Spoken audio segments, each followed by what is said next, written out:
호우가 오는 곳이 있겠습니다.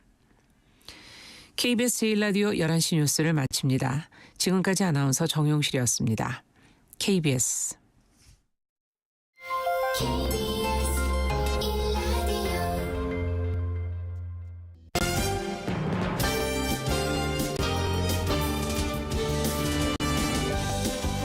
KBS 1라디오 오늘 세계는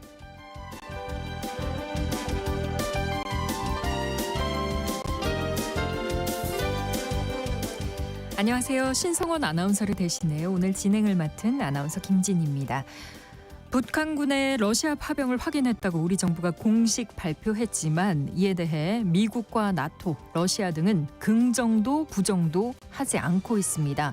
마르크 루터 나토 사무총장은 윤석열 대통령과 전화 통화를 했지만 확실한 입장 표명은 없었습니다.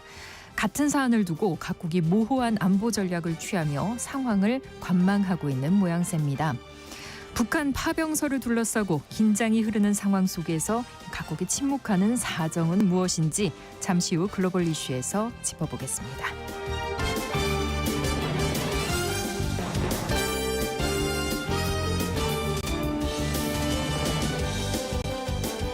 오늘 주목할 국제사회 뉴스, 헤드라인 뉴스와 키워드로 정리해드립니다. 통신원 취재수첩은 카자흐스탄 소식 준비했습니다. 원자력 발전의 원료인 우라늄을 세계에서 가장 많이 생산하는 국가, 바로 카자흐스탄입니다. 하지만 이 나라에는 원자력 발전소가 없다고 합니다. 최근 원전 건설에 대한 찬반 여부를 묻는 국민투표를 실시했는데 투표 결과가 어떻게 나왔는지, 또 그동안 카자흐스탄에 원전이 없었던 이유는 무엇인지 잠시 후 통신원 연결해서 알아봅니다. 10월 22일 화요일 KBS 1라디오 오늘 세계는 시작합니다.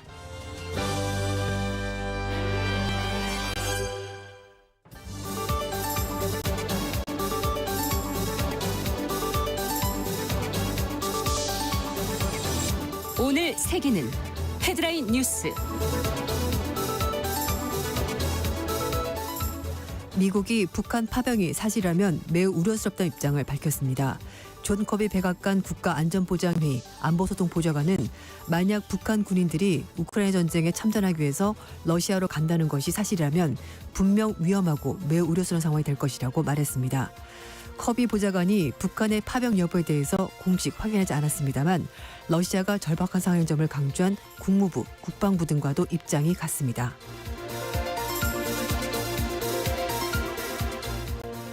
이스라엘군이 시리아 수도 다마스쿠스를 표적 공습해 이란에서 자금을 전달받던 레바논 무장단체 헤즈볼라 간부를 살해했습니다. 시리아 국영 언론 보도에 따르면 현지 시각으로 21일 오후 5시 17분쯤 다마스쿠스 마제 지역의 한 민간 차량이 이스라엘군의 공습을 받아 2명이 숨지고 3명이 다쳤는데요. 공습을 받은 마제는 시리아 보안기관 본부와 각국의 대사관들이 밀집한 지역입니다. 이스라엘군 수석 대변인은 이란이 건넨 자금을 받은 헤즈볼라 본대 역할을 했던 헤즈볼라의 재정부수 책임자가 숨졌다면서 공습 사실을 확인했습니다.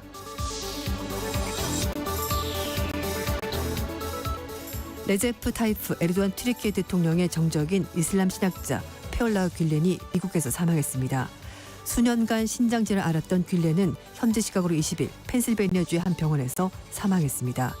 에르도안 대통령은 2016년 뷸렌을 군부 쿠데타 배우로 지목하면서 미국 정부의 송환을 요구했습니다만 미국 정부는 증거 불충분을 이유로 에르도안 대통령의 요구를 거부했습니다.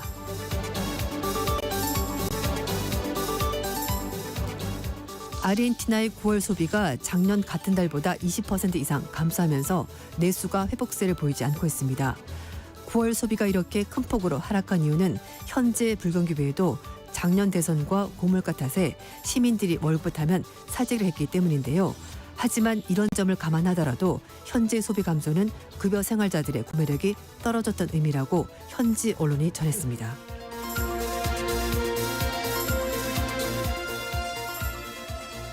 히말라야 국경지대에서 갈등을 겪던 중국과 인도가 군사 순찰에 관한 협정에 합의했습니다. 비크람 미스리 인도 외무차관은 이번 협정을 통해서 중국과 인도가 국경 지역의 실질 통제선을 따라 순찰을 재개하기로 합의했다고 밝혔습니다. 이 지역 순찰 재개는 군사적 긴장 완화를 위한 양국의 군 병력 철수를 의미한다고 인도 언론들이 전했습니다.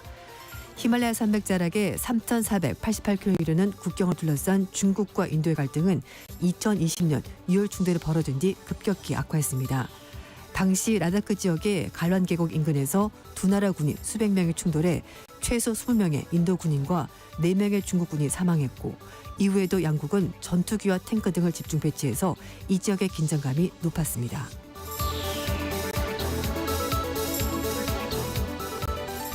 오늘의 헤드라인 뉴스 외신캐스터 조윤주 씨가 전해주셨습니다. 이번엔 키워드로 정리한 국제사회 소식 함께 살펴보겠습니다. 네. 네, 첫 번째 키워드입니다. 어묵과 순대 그리고 햄버거 어떤 관계가 네. 있을까요? 오늘 같은 날은 네. 어묵에 순대, 떡볶이 좋죠. 비가 좀 내리는 날에 맞습니다. 너무 좋죠. 네, 서민적인 뭐 간식하면은 어묵 순대 떠오르는데요. 사실 네네. 우리나라도 선거철이 되면 정치인들이 유권자를 직접 만나기 위해서 전통시장에 가서 어묵, 순대 이런 그렇죠. 거 먹는 모습을 언론에 노출하는데 미국에서는 햄버거가 비슷한 역할을 하고 있습니다. 네. 트럼프 전 대통령이 패스트푸드 체인점 M사 네. 누구나 알고 있는 그 노란색의 간판 M사에 가서 네. 드라이빙 스루 매장에서 직원으로 1일 알바를 했습니다. 네. 대선 핵심 경합지인 펜실베니아주에 있는 이 매장을 직접 가서 감자튀김도 만들고요. 직접 주문을 받아서 화제가 되고 있습니다. 네. 이 이벤트가 미국 전역에서 이슈가 될 조짐을 보이자 회사 측에서는 특정 후보를 지지하지 않는다라면서 메시지를 내부에 공유하면서 파장이 커지지 않도록 내부적으로 단속을 했습니다. 네. 펜실베니아주 필라델피아 북부에 있는 한 매장을 직접 방문해서 카운터 뒤에서 이제 감자도 튀김도 만들고 직접 주문도 받았는데요. 말씀드린 것처럼 미국의 햄버거 체인 업체 M사는 미국 서민문화의 상징입니다. 네. 미국 성인 8명 중 1명은 살면서 이 매장에서 일한 경험이 있다라고 대답할 정도고요. 트럼프 전 대통령도 이 같은 이유 때문에 이 매장을 방문하고 싶다면서 매장 점주에게 요청했고 회사 측이 이걸 승낙을 하게 된 겁니다. 네. 근데 민주당 대선 후보인 카멜라 해리스 부통령이 자신도 예전에 여기서 아르바이트 한 적이 있다라고 말한 적이 있는데 트럼프 전 대통령은 아무런 근거도 없이 그녀가 거짓말을 한 거다 이렇게 또 주장하기도 했습니다.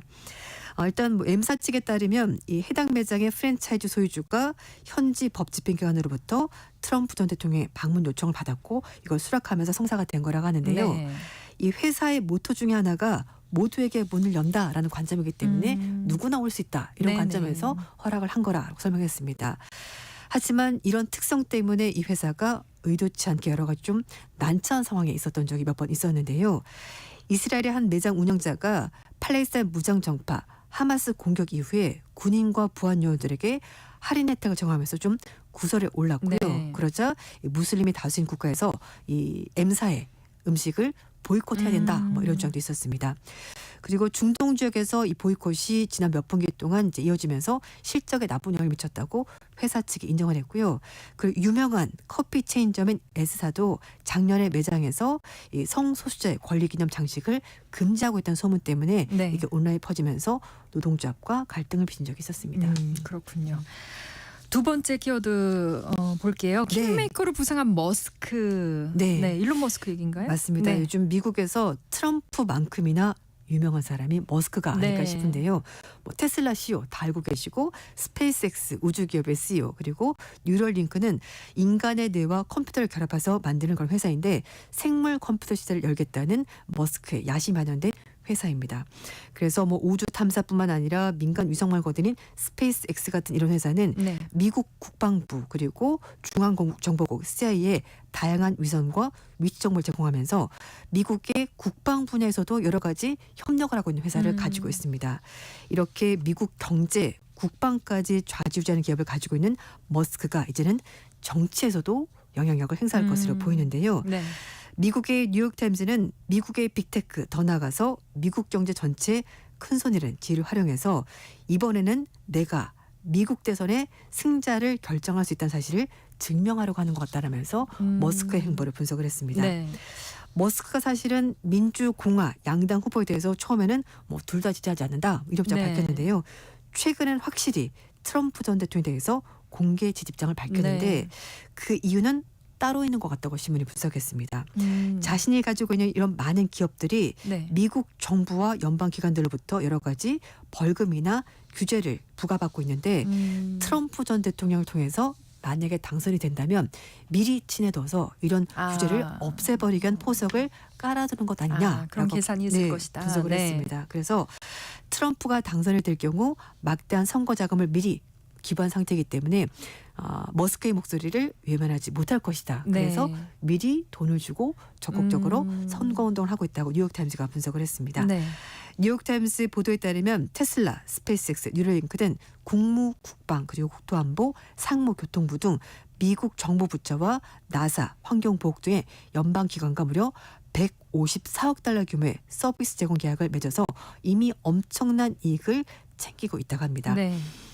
이들 기업이 연방정부의 각종 규제 때문에 머스크식 혁신이 막힌 상태라서 그런 것들을 고려해서 트럼프 쪽에 좀 베팅을 한 것 아니냐라는 얘기가 나오고 있는데요.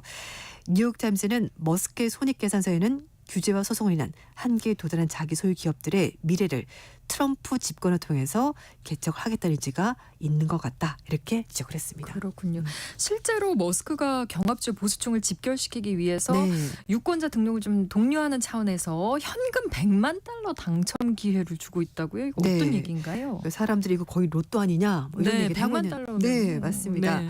펜실베니아주 트럼프 지원 유세 행사에서 표현의 자유, 수정헌법 1조, 총기 소지 권리 보장, 수정헌법 2조 관련 청원에 서명하는 유권자들에게 매일 한 명을 추첨해서 네. 100만 달러 우선으로 13억 정도, 8천만 원. 14억 정도. 네. 맞아요. 주겠다는 겁니다. 그래서 직접 당첨자에게 수표를 전달하는 모습도 언론을 통해서 공개를 한 건데요. 하루에 한 명씩이요. 네, 맞아요.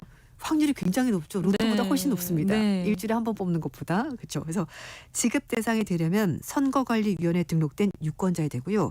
이번 대선 결과를 정할 7개 경합주 중에서 한 곳에 살고 있어야 됩니다. 그리고 미국은 투표에 참여하려면 유권자 등록 먼저 해야 네. 되니까 투표를 반드시 할 사람에게 기회를 준다라는 건데 하지만 일부 전문가들은 연방선거법 위반 가능성이 있다라고 보고 있습니다. 지금 현행법상 청원 서명자 또는 서명 권유자에게 돈을 지급하는 것은 불법이 아닌데 네. 투표 관련 행위에 대해서 돈을 주고받으면 위법이 된다고 합니다. 등록된 유권자나 투표한 사람에게 금품을 지급하거나 지급을 제한하거나 또는 수락하는 행위를 하게 되면 1만 달러의 벌금 또는 최대 징역 5년형에 처해질 수 있다고 하는데요. 네.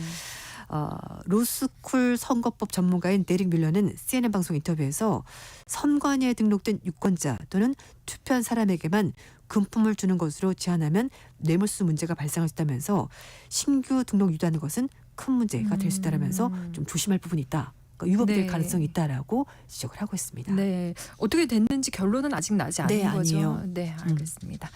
세 번째 키워드 보겠습니다. 금광 아닌 돈줄을 찾아라. 네. 어디인가요? 지금 중동 지역에서 이스라엘이 전선을 점점 확대하면서 네. 어떻게 보면 적대를 점점 늘리고 있는 상황이 되는 건데요. 이스라엘군이 레바논 수도 베이루트 한 병원 건물 아래에서 거액의 헤즈볼라 자금이 보관된 벙커가 있다면서 이걸 전격 공개했습니다. 21일인데요. 베이루트 남부 외곽에 있는 다예 지역의 알살 병원 지하에 헤즈볼라 수장인 하산 나스랄라가 사용했던 지하 구조물이 있다라고 말하면서 이걸 보여주는 동영상과 그래픽 자료 등을 이스라엘 측에서 공개했습니다. 지난 9월 달에 나스랄라가 이스라엘군에 의해서 제거가 됐고요. 네. 그 전까지 여기를 긴급 대피소로 사용했던 곳이라고 합니다. 지금은 헤즈볼라가 레바논 시민들로부터 빼앗은 돈을 보관하는 일종의 지하 금고 역할을 하고 있다고 하는데요. 이건 역시 이스라엘 측의 주장입니다. 네. 이스라엘 군 수석 대변인은 브리핑에서 이 병원의 단지를 수년간 지켜봤고 벙커 안에 금과 현금 5억 달러, 우리 돈은 거의 7천억 원 정도가 여기에 있었다고 말하면서 앞으로 베이루트 아이를 포함해서 레바논 전역의 헤즈볼라 목표물을 앞으로도 계속 공격하겠다고 경고를 했습니다. 한편 이스라엘군은 발표 직후에 알사일 병원 건물에 대피령이 내려졌고 네. 그리고 얼마 지나지 않아서 베이루트 남부 지역에서도 폭발음이 들렸다고 로이터 통신에서 전했습니다. 이스라엘군은 그 전날 레바논 각지에 있는 헤즈볼라 연계 금융기관인 알하산과 관련된 시설 30곳을 공습하면서 헤즈볼라의 돈줄 노리고 공습을 집중적으로 하고 있습니다. 네. 한편 시리아 수도 다마스쿠스의 마지의 지역을 표적 공습해서 이란이 건넨 자금을 받았었던 헤즈볼라 재정부서 책임자도 이번에 살해가 됐습니다. 네. 이스라엘이 자금 전달 과정을 좀 구체적으로 공개했잖아요. 맞습니다.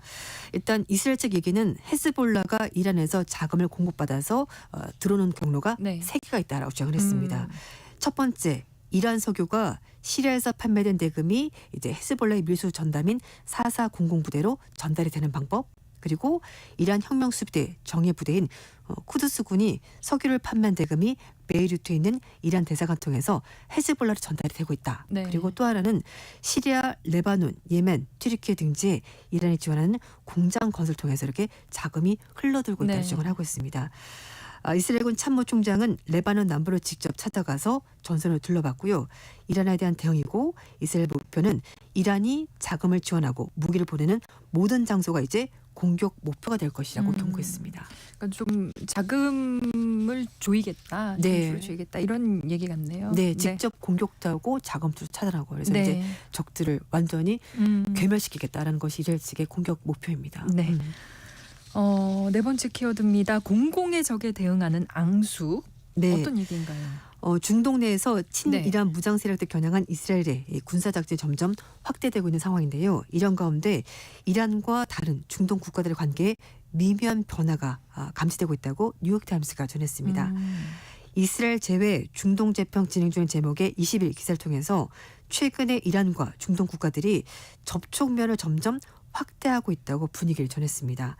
전통적인 앙숙인 중동의 국가 사우디와 이란에 온기가 돌고 있다라고 분위기가 바뀌었다고 네네. 전했는데요. 시아파 맹주인 이란 그리고 순위파 맏형인 사우디 원래는 앙숙이었는데 네. 이 두 나라가 이스라엘엔 공동의 적이 생기면서 두 나라 관계가 훨씬 더 부드러워졌다는 겁니다. 공공의 적에 대응하기 위해서. 네, 그렇군요. 맞습니다. 그런데 사우디는 이스라엘과 점점 거리를 두고 있다면서요. 그렇습니다. 이 가자 전쟁 이후에 이스라엘과 수교 협상을 중단한 데 이어서 수교 조건으로 이스라엘의 팔레스타인 주권국 인정을 요구하고 나서면서 사우디와 이스라엘은 관계가 점점 더 멀어지고 있습니다. 뉴욕타임즈는 사우디가 이스라엘과 팔레스타인이 공존하는 두 국가 해법을 오랜 기간 지지했지만 최근에 외교 정책에서 이걸 우선순위에 두지 않았다면서 가자지구 전쟁 때문에 변화가 생긴 것 같다고 짚었습니다. 이 같은 이슬람 교도라고 하더라도 수니파와 시아파는 겸상도 안 할 정도로 정말 네. 사이가 나쁜데요. 네네. 수니파인 사우디와 다른 걸프 국가들과 함께 시아파인 이란이 참석하는 다자회를 열었다는 것도 굉장히 파격적인 행보라고 볼 수가 있습니다. 지난 4일 날 사우디와 아랍에미레이트, 바레인, 쿠웨이트, 오만, 카타르 등 걸프 협력회 6개 국가가 이란의 외무장관들과 함께 카타르 도하에 모여서 중동 안보 문제를 논의했는데 네. 걸프 협력회의가 이렇게 이란과 같이 회의에 참석한 것은 처음 있는 일이라고 합니다. 한편 아바스 아락치 이란 외무장관은 9일 사우디를 방문해서 빈살만 왕세자를 예방하기도 했습니다. 네. 이렇게 이란의 앙수로 꼽혔던 이집트와도 관계 일부 변화가 있다고 그러네요. 하는데요. 아락치 장관이 지난 16일 날 이집트 카이로를 방문해서 압델 파타 엘시시 대통령을 예방하고 압델라티 외무장관을 회담한 것도 네. 큰 변화라고 볼 수가 있는데요. 이란 외무장관의 이집트 방문 12년 만에 처음 있는 네. 일이라고 합니다. 이것 외에도 비교적 이스라엘에 우호적이었던 아랍에미리트도 두 국가 해법을 강조하면서 이스라엘을 압박을 하고 있습니다. 결국 이런 모든 움직임의 변화는 네. 가자지구 전쟁이 장기화되면서 중동 정세가 위기 속으로 빠져들기 때문에 이스라엘에 대한 불만이 점점 커지면서 중동 국가들의 입장이 바뀐 것으로 볼 수 네네. 있을 것 같습니다. 세계 최강국이자 이스라엘 맹방인 미국이 이스라엘에 영향을 미칠 수 있다는 것이 전제가 되면서 이스라엘과 우호적인 관계를 구축을 했지만 이 전쟁에서 미국 역시 한계를 느끼면서 중동 국가들도 입장이 바뀌게 된 겁니다. 그렇군요. 다음 키워드입니다. 또 다른 잃어버린 30년. 네. 네. 어떤 잃어버린 30년? 잃어버린 30년은 네. 우리가 이제 일본이 장기간 동안 경기가 좋지 않았던 거 기억을 하실 텐데요. 네. 지금 중국 상황도 그렇게 될 수 있다는 우려가 나왔습니다. 스티븐 로치 미국 예일대학교 교수가 중국의 경제 상황이 일본의 잃어버린 30년과 비슷하다 이렇게 진단했습니다. 네. 로치 교수는 미국 투자은행인 모건 스탠리 아시아 지역 회장을 지낸 아시아 경제 전문가인데요. 홍콩 신문과 인터뷰하면서 중국 당국이 지난달 말부터 1년의 경기 부양 조치를 취하는데 지금 당장 필요한 조치가 맞긴 한데 충분하지는 않다 이렇게 평가했습니다. 중국이 지난달에 지급 준비율과 정책 금리를 이제 낮추기로 입장을 밝혔고요. 그러면서 재정과 부동산 등 경기 부양책을 내놨습니다. 그런데 로치 교수는 중국이 자국 경제 문제를 일단 인식하고 해결할 의지를 보여준 것은 좋은 일인데 네. 하지만 중국의 상하이 선전 300 지수가 2021년 대비해서 아직까지는 30% 낮기 때문에 정부 정책이 충분하다고 볼 수가 없고 경제도 낙관할 수가 없다. 지금 네네. 판단이 좀 이른 면이 있다라고 밝혔습니다. 그러면서 중국 경제가 진변한 상황이 잃어버린 30년을 초래했었던 1990년대 일본과 비슷하다 이렇게 진단하는데요. 일단 중국의 통화 정책이 상당히 공격적이긴 하지만 네. 재정 정책에 대해서는 좀 더 명확한 지침이 필요하다고 로치 교수가 조언했고요. 네. 가장 심각한 부분이 일본처럼 이렇게 구조적인 문제를 안고 있는데도 중국 정부가 이걸 해결하지 못하는 것이 가장 네. 큰 문제점이다 이렇게 진단했습니다.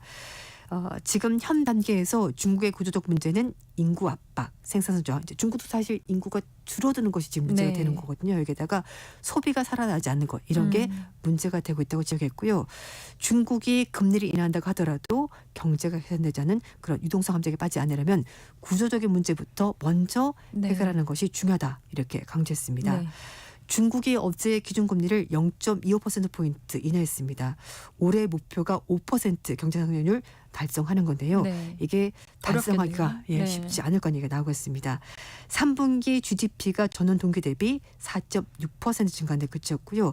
2023년 1분기 이후 가장 낮은 수치를 기록하면서 5%도 지금은 쉽지가 않을 것 같습니다. 네, 알겠습니다. 집안을 돌아다니는 보이지 않는 눈 어떤 네, 얘기인가요? 좀 사실 보이지 무서운 얘기인데요. 무서운 얘기요? 네, 네, 집안에서- 이렇게만 들어도 그래요. 그렇죠. 집안에서 누군가 나를 계속 지켜보고 있다. 네, 요즘에는 어떤 사실 얘기예요? 그 청소할 때 직접 청소기도 쓰시지만 네. 로봇 청소기 많이 쓰잖아요. 많이 쓰죠. 그렇죠. 네. 왜냐면 이제 저도 써요. 다들 일을 하시다 보니까 네. 이거 언제 일일이 다 밀고 하나요? 네. 그래서 이제 출근할 때 켜놓고 켜놓고, 네. 그렇죠. 퇴근하면 되는데 그 청소기가 문제가 되고 있습니다. 그 보이지 네. 않는 눈이 청소기예요. 청소기에 달려있는 카메라가 되는 건데요. 중국의 에코백스의 로봇 청소기가 미국에서 해킹을 당했다는 주장이 나왔습니다. 이용자들은 이 로봇 청소기가 집안을 청소하는 도중에 갑자기 네. 욕을 하거나 에? 성적인 발언을 쏟아내면서 또는 반려견을 쫓아가서 공격하는 행동까지 보였다고 네. 하는데요. 이 회사의 제품은 디봇 X2라는 회사 네. 제품인데 이걸 사용하고 있는 미국의 소비자들이 청소기 갑자기 F로 시작하는 욕설 그리고 인종차별적인 얘기를 여러 차례 했다라고 들었다 이런 증언을 한 겁니다. 오. 뉴욕 포스트가 보도한 내용인데 미네소타주에 살고 있는 한 사용자가 처음에는 이 청소기에서 네. 고장난 라디오에서 나는 이상한 소리가 나왔다고 해요. 그러다가 애플리케이션 리모컨 카메라 갑자기 오작동을 일으켰고 그래서 이걸 사용하는 소비자가 뭔가 잘못됐나 보다 싶어가지고 비밀번호를 바꿨다고 합니다. 네. 그런데 비밀번호 바꾸고 나서도 청소기에서 욕설이 쏟아져 나왔다고 하는데요. 그러면서 이 청소기가 마음대로 집안을 휘젓고 다녔고 어머. 더 충격적인 것은 네. 이 집에 10대 자녀가 있다고 해요. 그래서 네. 샤워하고 나오는데 화장실 앞에 그 어우. 로봇이 빤히 쳐다보고 무섭다. 움직이지 않고 있었다는 겁니다. 네. 그래서 이 소비자가 이건 거의 공포 영화나 다름없었다 이렇게 말했다고 하는데요. 그런데 이런 사례가 미네소타뿐만 아니라 뭐 텍사스, 로스앤젤레스 등 다른 지역에서도 이런 비슷한 사례가 있었다고 회사 측에 접수가 됐다고 합니다. 네. 뉴욕 포스트는 얼마나 많은 이 로봇 청소기가 해킹을 당했고 해커가 누구인지는 아직까지 밝혀지지 않았다고 하는데요. 네. 미국의 한 IT 매체에 따르면 이 회사 제품 분석한 결과 블루투스를 통해서 로봇을 해킹하고 원격으로 마이크와 카메라를 조종할 수 있다는 문제점이 발견됐다라고 얘기를 하고 있습니다. 네. 이번에 미국에 실제 해킹당한 사례가 보도가 됐자 이 회사 측에서 해당 결함을 인정을 했다고 하고요. 네. 오는 11월에 해당 기기를 업그레이드하겠다라고 밝혔습니다. 하지만 어쨌든 이걸 직접 쓰는 소비자들은 굉장히 공포에 그러니까요. 사로잡힐 수가 근데 있을 이 것 같습니다. 기계 느낌이 아니라 그 기계를 통해서 누군가가 그쵸? 조종을 하는 느낌, 누군가가 지켜보는 네. 느낌 그런 거네. 정말 무섭네요. 그렇습니다. 네, 7번째 키워드 아주 간단하게 정리를 해볼게요. Not my king. 네. 어떤 얘기인가요? 찰스 3세 영국 국왕이 호주 의회에 갔었는데요. 원주민 출신의 상원의원에게 네. 원주민 학살자를 비난받으면서 욕을 좀 먹었고요. 그래서 네. 당신은 나의 왕이 아니다라는 얘기를 면전에서 듣게 아. 돼서 체면을 좀 구겼습니다. 네, 더 듣고 싶지만 시간 관계상 네. 여기까지만 듣겠습니다. 오늘의 헤드라인 뉴스와 키워드까지 외신캐스터 조윤주 씨와 함께했습니다. 고맙습니다. 네, 감사합니다. 네, KBS 라디오 오늘 세계는 1부 마무리하고요. 11시 30분부터는 일부 지역에서 해당 지역 방송 보내드립니다.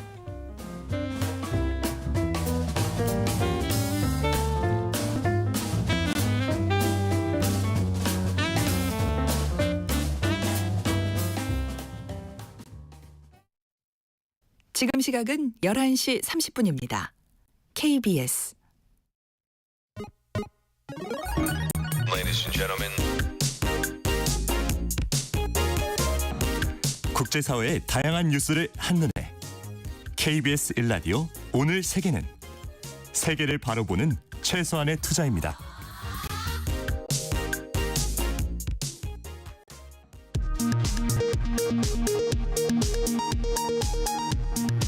이 시각 라디오 정보센터 뉴스입니다. 윤석열 대통령이 어제 한동훈 국민의힘 대표와의 면담에서 대통령실 인적 쇄신과 관련해 구체적 문제를 알려주면 조치 여부를 판단하겠다고 강조한 것으로 전해졌습니다. 또 김건희 여사 특검법 등을 브레이크 걸어줘 고맙다면서 김 여사가 대외 활동 의욕도 많이 잃은 상태로 자제하고 있다고 말한 것으로 전해졌습니다. 윤석열 대통령이 용산 대통령실에서 어제 국민의힘 한동훈 대표를 면담한 직후 추경호 원내대표를 불러 회동을 한 것으로 확인됐습니다. 추 원내대표는 대통령과 대화 내용과 참석자에 대해서 즉답을 피했습니다. 어제 국회 법사위에서 야당 주도로 김건희 여사에 대한 국정감사 동행 명령장이 발부된 데 대해 대통령실이 민주당의 저열하고 폭력적인 정치 행태에 강력히 유감을 표한다고 밝혔습니다.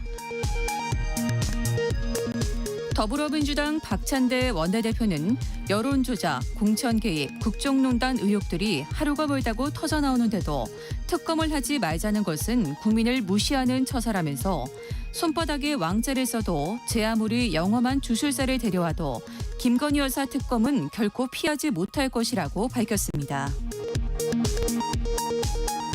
한덕수 국무총리는 오는 29일 이태원 참사 2주기를 앞두고 정부는 관련 위원회들이 차질 없이 활동할 수 있도록 한치의 소홀함도 없이 지원하겠다고 밝혔습니다. 정근식 신임 서울시 교육감은 오늘 국회 교육위 국정감사에서 튼튼한 기초학력 바탕 위에 미래 역량을 키워주는 서울교육을 실현하겠다고 밝혔습니다. 박근혜 정권 시절 국정농단 사건의 핵심 인물인 최서원 씨가 사건 당시 특별검사의 허위 브리핑으로 손해를 봤다면은 소송 2심에서도 졌습니다. 지금까지 라디오 정보센터 뉴스 정한나였습니다.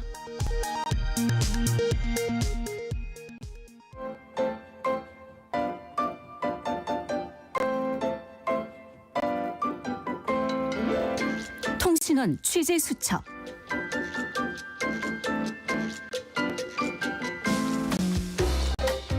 통신원 취재 수첩 카자흐스탄 알마티 김상욱 통신원 연결했습니다. 안녕하세요. 예, 안녕하세요. 네, 카자흐스탄에서 원전 도입 찬반을 묻는 국민 투표가 있었다고요? 네, 그렇습니다. 카자흐스탄에서는 옛 소련 시절인 1973년 남서부 악타우 지역에 원전이 처음 건설됐다가 99년에 폐쇄돼서 지금은 원전이 없는데요. 네. 지난 7일 원전 도입 찬반 국민투표를 실시를 했고 71%의 찬성을 얻어 통과됐습니다. 보도를 종합하면 국민투표의 총 유권자 1,200만 명 중 63.66%인 770여만 명이 투표에 참여했고 이 중 71.12%가 찬성했다고 공식 발표했습니다. 사실 카심 조마르트 토카예프 정부는 출범 직후부터 공해를 유발하는 화력발전소를 단계적으로 폐지하는 대신 원전 건설을 추진하고 있는데요. 대선에서 승리한 2019년에 원전 도입을 제안했다가 국민 반대 여론에 직면해서 한 발 물러섰던 적이 있었습니다. 네. 카자흐스탄이 원자력 발전의 원료인 우라늄 생산량 1위 국가잖아요. 근데 원자력 발전소는 없네요. 국민들이 2019년 원전 건설에 반대한 이유가 뭘까요? 예, 당시 국민들의 반핵 정서가 생각보다 강했기 때문인데요. 반핵 정서요? 그 이유는 1949년 소련의 첫 핵실험이 실시된 곳이 바로 카자흐스탄이었고 이후 소련이 행한 715회의 핵실험 중에서 절반 이상인 456회의 핵실험이 카자흐스탄 세미발라친스크 지역에서 행해졌습니다. 그러니까 사실상 소련 핵무기의 산실이 된 셈인데요. 네. 이러한 핵실험 때문에 카자흐스탄 주민들은 엄청난 피해를 입었습니다. 핵실험장에서 동쪽으로 150km 떨어진 세메이시의 주민들까지도 방사능 낙진 피해를 입었는데요. 카자흐스탄의 주장에 따르면 50만 명의 사망자가 나왔다고 합니다. 네.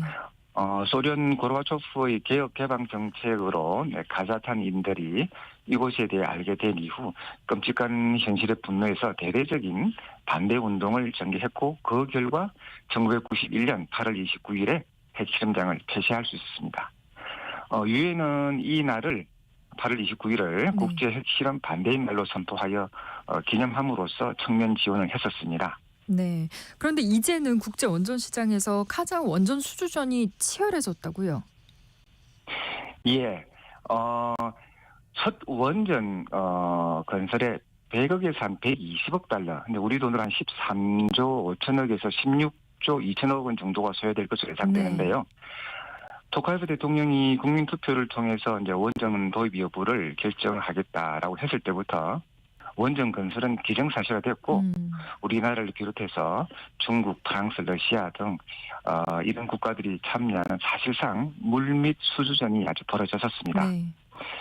카자흐스탄은 과거 러시아의 영향력이 강한 나라인데요. 그렇죠. 국민투표 전부터 카자흐스탄 당국이 러시아 업체와 원전을 건설키로 이미 결정했고 네. 형식적으로 치르는 것이라는 주장이 제기됐을 정도로 수주 상황이 녹록지 않습니다. 이와 관련해서 토카예프 대통령은 수도 아스타나에서 투표한 뒤에 취재진에게 잠재적 원전 건설 계약자로 단일 국가나 업체를 연대에 두지 않고 있다고 밝혔습니다. 네. 그러니까 그는 이 문제에 대한 개인적 생각은 최첨단 기술을 보유한 글로벌 업체들로 구성된 국제 컨소시엄이 카자흐스탄에서 일할 필요가 있다라고 말함으로써 어떤 특정 국가나 특정 업체에 기회를 줄 것 같지는 않습니다. 그렇군요. 원전이 건설될 부지는 이미 결정이 됐다고요? 예. 그 예정 부지는 카자흐스탄 최대 도시인 알마티에서 북쪽으로 한 400km 떨어져 있는 울켄이라는 도시입니다.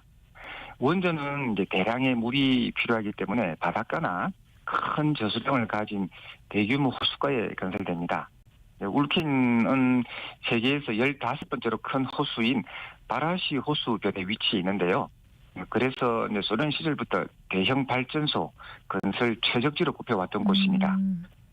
또 이곳은 2007년 카자흐 정부가 울켄 화력발전소 건설 공사를 발주한 곳이기도 합니다. 이때 우리 한국 기업이 수주에 성공했었죠. 네. 이 기업이 이제 그 시공사로 선정되어서 이제 착공식은 물론이고 상당 부분 기반 조성 공사까지 진행이 됐었습니다. 네.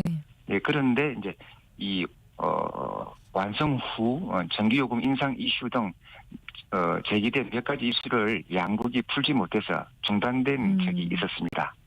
그래서 카자흐스탄 동포사회는 이번에 전체 수주를 못하더라도 최대한 많은 공정을 수주할 수 있기를 기대하고 있습니다. 카자흐스탄은 우라늄 최대 생산국인 자원부국이지만 주로 석탄을 원료로 하는 화력발전으로 국내 전력 수요를 충족해 왔고요. 부족한 전력은 주로 러시아로부터 들여오고 있었습니다.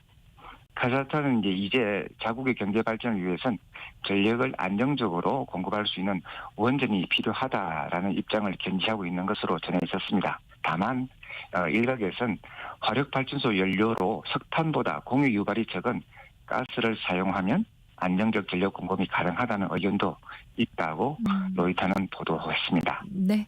소식 여기까지 듣겠습니다. 잘 들었습니다. 네, 감사합니다. 지금까지 카자흐스탄 알마티 김상욱 통신원이었습니다.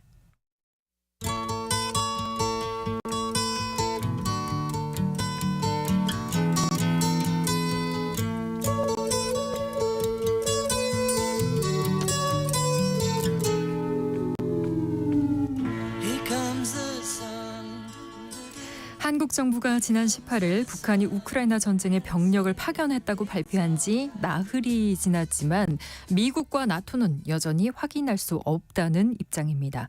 우크라이나 전쟁의 한쪽 당사자라고 할 수 있는 미국과 나토 쪽이 이를 확인하지 않고 있는 것은 이례적이라고 평가가 됩니다. 글로벌 이슈 오늘은 북한 파병설을 두고 관련 국가들과 나토가 왜 서로 다른 입장을 보이는 건지 한겨레 신문의 정의길 기자와 함께 이야기 나눠보겠습니다. 먼저 북한이 우크라이나 전쟁에 파병했다는 한국의 발표 뒤에 미국과 나토의 반응부터 정리를 해주실까요? 최신 소식부터 먼저 전해줘. 네. 어저께 백악관의 존 커비 국가안보 소통보좌관이 여전히 사실 여부를 확인할 수 없다. 며칠 좀 지나고 나서 자세한 입장을 내놓겠다. 이렇게 얘기를 파병과 했어요. 관련해서요. 그렇죠. 네. 예. 존 커비는 미국 당국자로는 처음으로 우리는 그 보도를 독립적으로 확인할 수 없다고 말한 장본입니다. 그런데 네. 오늘 또 기본 입장을 똑같이 한 거죠. 근데 다만 다른 게 있다면은 며칠 안에 이 문제에 관해서 우리가 파악한 것을 설명하고 동반 국가들과 좀 협의하고 설명하겠다 이런 건 냈어요. 그런데 네. 그날 또 베단트 파텔 국무부 수석 부대변이 우리는 아직 그런 보고들이 정확한지 확인할 수 있는 지점이 있지 않다. 그러니까 우리는 확인할 수 없다. 사실이라면 우려스럽다. 네. 뭐 이런 반응들을 계속하고 있는 거죠. 네. 앞서 로이드 오스틴 미국 국방장관이 주요 7개국 국방장관 회의 때 북한이 우크라이나 전쟁의 배치에 앞서 병력을 파견했던 보도들을 확인할 수 없다. 만약 사실이라면 그런 움직임은 우려스럽다. 이렇게 말을 했습니다. 똑같은 네, 얘기죠, 사실은. 똑같은 얘기네요. 로이드 오스틴 장관이 이 사안에 대해서 네. 언급한 사람으로는 로이드 오스틴 장관이 서방의 최고급 인사입니다. 네. 앞서 마르크 리터 나토 사무총장도 북한군이 우크라이나 전쟁에서 러시아군 작전에 적극적으로 관여하고 있다는 보도를 확인할 수 없다. 이렇게 얘기를 했습니다. 네. 그러니까 뭐 입장이 지금 바뀐 게 없죠. 우리 네네. 확인할 수 없다. 사실이라면 우려스럽다. 우려스럽다. 그렇군요. 그런데 나토 사무총장과 윤석열 대통령이 통화했잖아요. 어저께 했죠. 네. 네. 어저께 했는데 나토 사무총장이 자기의 트위터 계정 X죠. 네. 네트에 딱 한 줄만 올렸어요. 북한이 우크라이나에서 러시아와 같이 싸우려고 병력을 파견하는 것은 현저한 격화를 상징한다. 이런 말을 했는데 이게 이 영문으로 된 표현을 자세히 보면은 네. 그 주어가 그러니까 북한이 파병한다는 이런 주어가 가정법이에요. 영문법에서 쉽게 얘기해서 가정법을 네네. 그런 문장을 쓴 거예요. 만약 했다면 이런 뜻이죠. 그래서 실제로 네. 브뤼셀에서 나온 이 사안에 대한 외신들은 병력을 파견설이 사실이라면 네.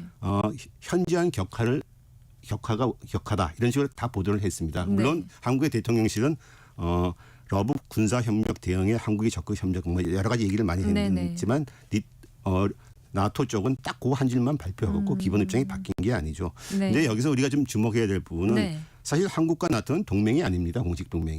우리가 만약에 이 사안을 논의하려면 우리의 공식 동맹인 미국과 얘기를 해야 되는데 미국 대신에 나토가 나선 거죠. 뭐 그만큼 네. 구속력이 있다고 보여지는 않습니다. 그렇군요. 미국과 나토가 한국 정부의 발표 이전에도 사실 비슷한 입장이었죠. 그렇죠. 북한군의 우크라이나 파병설은 지난 6월부터 물론 나오긴 했어요. 네. 그 블라디미르 푸틴 러시아 대통령이 북한을 방문하고서 양국 간의 군사 동맹을 복원한 뒤부터 나왔는데 본격적으로 나온 건 지난 3일에 우크라이나 언론들이 도네츠크 전선에서 자국군 미사일 공격으로 사망한 러시아군 20명이 있는데 그중에서 북한군이 6명이나 포함됐다. 이러면서 이제 본격적으로 불거지기 네네. 시작했어요. 그래서 볼로디미르 젤렌스키 우크라이나 대통령이 13일 날 동영성 연설이나 16일 날 의회 연설에서도 북한군 파병을 갖다 거의 공식화했습니다. 네. 뭐 여러 가지 표현들이 있습니다. 뭐 러시아와 북한 같은 정권 사이에 늘어나는 동맹, 더 이상 무기 전달이 아니고 실제로 북한인들을 점령군에 보내는 것, 범죄자들의 동맹, 북한이 전쟁에 참가하는 두 번째 국가, 이런 식의 네. 표현을 했어요. 근데 이런 보도가 나왔는데 앞서 제가 말한 대로 존 커비 미국의 국가안보소통부장관이 우리는 그 보도를 독립적으로 확인할 수 없다. 이런 입장을 밝히면서 그 입장이 기본적으로는 계속 유지가 되고 있는 거죠. 네, 그렇군요. 미국과 나토가 북한 파병설에 대해서 확인할 수 없다는 입장 계속 유지하고 있는데 이 엇갈리는 반응은 어떻게 좀 해석해야 하는 근데 건가요? 미국과 나토가 이런 걸 한 건 그렇게 말한 건 결론적으로 얘기해서 네. 북한 파병 사안에 대해서 신중한 입장이고 일정한 거리를 두는 외교적 표현이라고 볼 수 있습니다. 정부 당국자 발언이나 외교가에서 확인할 수 없다는 표현은 상황에 따라서 여러 가지 의미로 쓰입니다. 네. 이른바 긍정도 부정도 않는다는 NCND 이런 정책이 있는데 보통은 이 NCND는 사실을 암묵적으로 인정할 때 쓰이긴 하죠. 네. 예를 들어서 이스라엘이 주변의 적대적인 국가를 공격하고 나서 아무 얘기 안 하고 있는 거 그런 거죠. 그런데 이번에는 특정 정부가 공식적으로 발표를 했는데 네. 확인할 수 없다 이런 표현을 쓰는 것은 그 입장에 거리를 둔다는 외교적 표현이라고 할 수가 있죠. 그렇군요. 말씀하신 대로 한국 쪽이 파병됐다는 북한 병사 사진은 구체적 정보가 공개됐는데도 미국과 나토가 확인할 수 없다는 입장을 유지하고 있는데 이유를 좀 들어보고 싶어요. 두 가지 해석이 나옵니다. 네. 첫째는 파병을 기정사실화하려고 하는 쪽에서는 북한 파병을 놓고 우크라이나, 한국, 미국, 나토가 역할 분담을 한다는 거죠. 네. 즉 우크라이나와 한국이 적극적으로 북한 파병을 밝혀서 러시아와 북한의 경고와 국제적 비난을 부르게 하는 거죠. 대신 미국과 나토는 빠지는 거죠. 미국과 나토까지 가세하게 되면은 너무 긴장이 고조되고 부담이 되니까요. 네. 하지만 이럴 경우라도 한국 쪽이 대통령까지 나서서는 모양이 좀 안 맞는 게 아니냐 네네. 이런 지적이 있어요. 역할 분담을 한다면은 한국에서는 국정원 정도에서 비공식적으로 발표하는데 그쳐야 되는데 그날 윤석열 대통령까지 나서서 비상 안보 회의를 소집했습니다. 한국 대통령도 공식화한 사안인데 미국과 나토 쪽에서 여전히 확인 불가라고 하면 한국으로서는 약간 좀 모양이 좀 우습게 되는 네네. 거죠.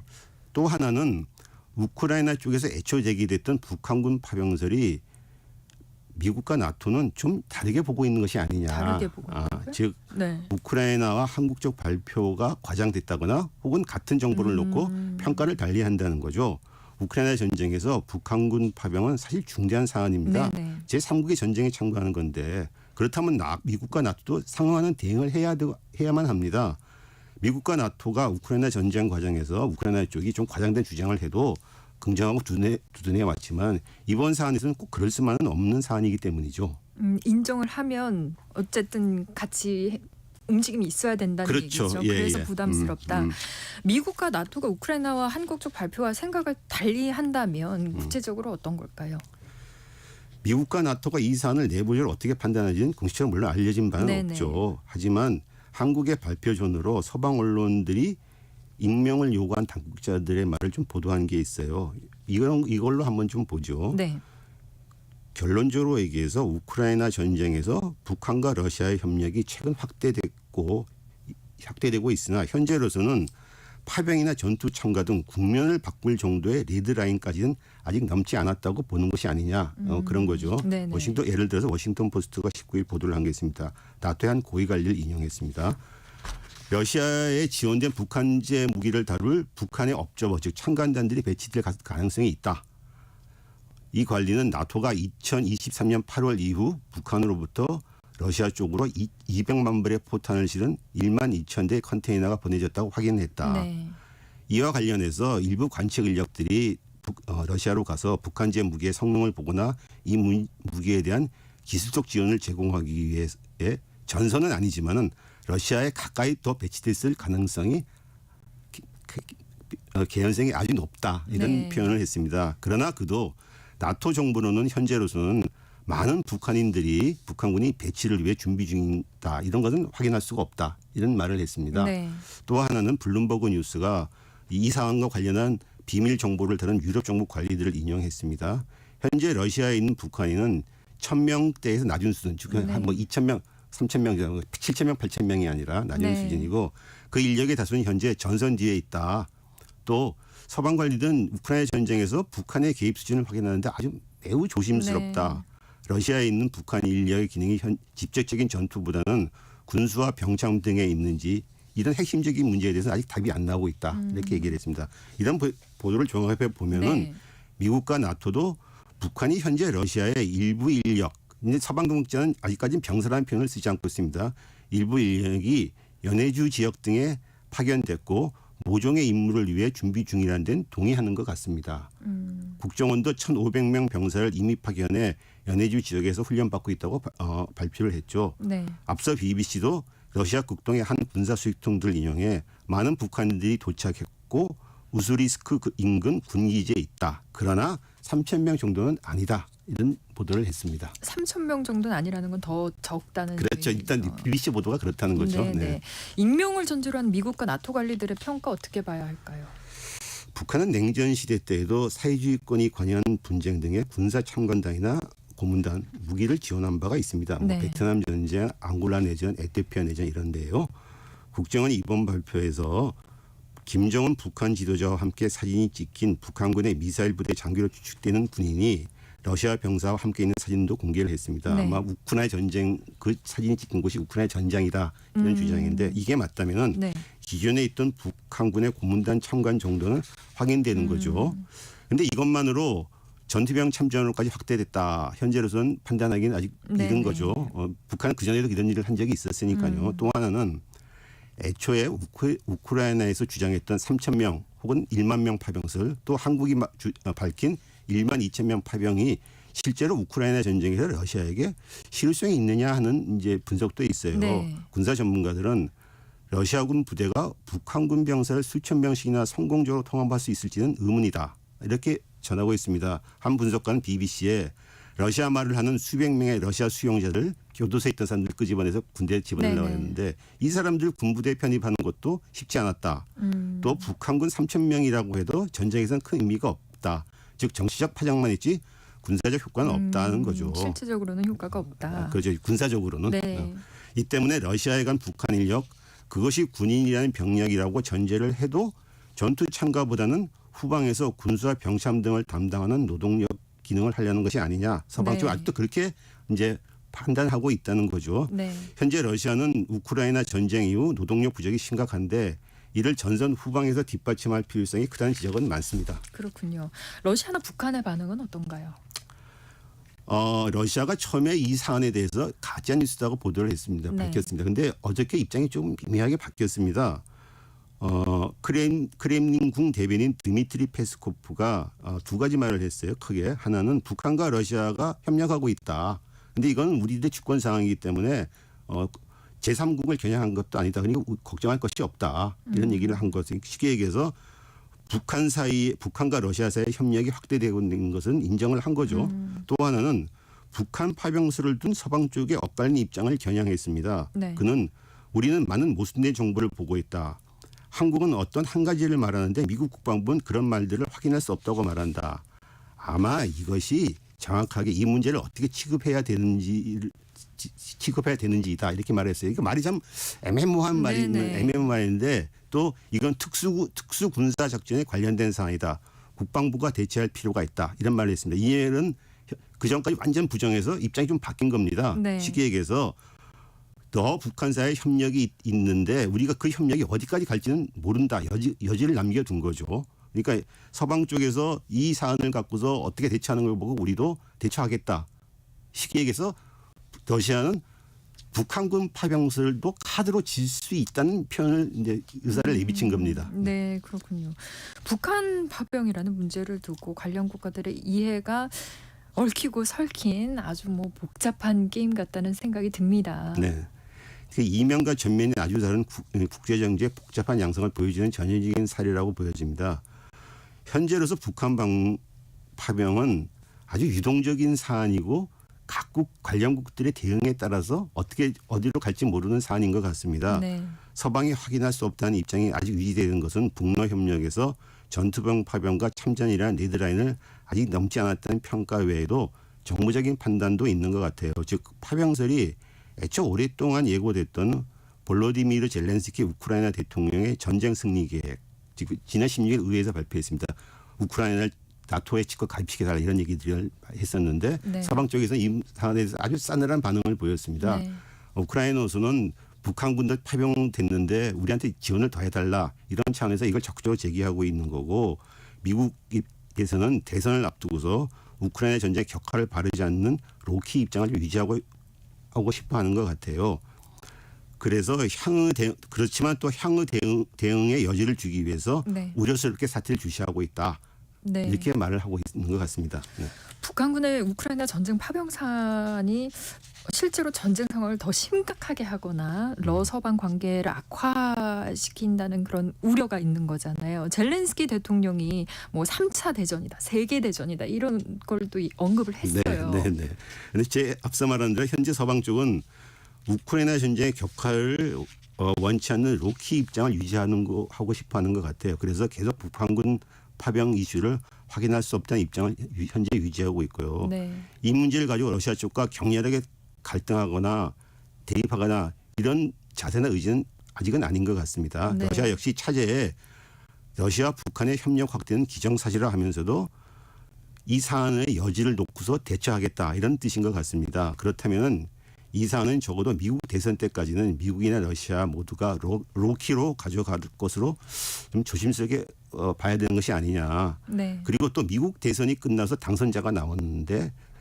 새로운 당선자가 우크라이나 전쟁의 격화를 바라겠느냐 이런 측면도 한번 생각해 봐야겠죠. 네. 손바닥도 이렇게 마주쳐야지 소리가 나는데 이번 사안은 결국은 미국과 러시아가 이제 본격적으로 목소리를 내야지 문제가 더 확산될 것 같습니다. 네. 앞으로 어떻게 될지 좀 두고 봐야 될 것 같습니다. 네.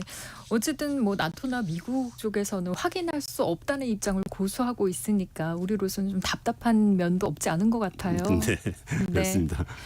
알겠습니다. 글로벌 이슈 정익을 한결의 선임 기자와 함께했습니다. 정익일 기자님 고맙습니다. 감사합니다. 네, 내일은 일라디오 특집 우리 경제 나의 전략 준비했습니다. 세계 경제 동향을 짚어보고 나라 경제와 가계에 미치는 영향 그리고 우리 경제가 나아가야 할 방향까지 이야기 나눠보겠습니다. 많은 관심 부탁드립니다. KBS 일라디오 오늘 세계는 오늘 방송은 여기까지입니다. 저는 신성원 아나운서를 대신해서 어제 오늘 진행한 아나운서 김진희였습니다. 청취해주신 여러분 고맙습니다.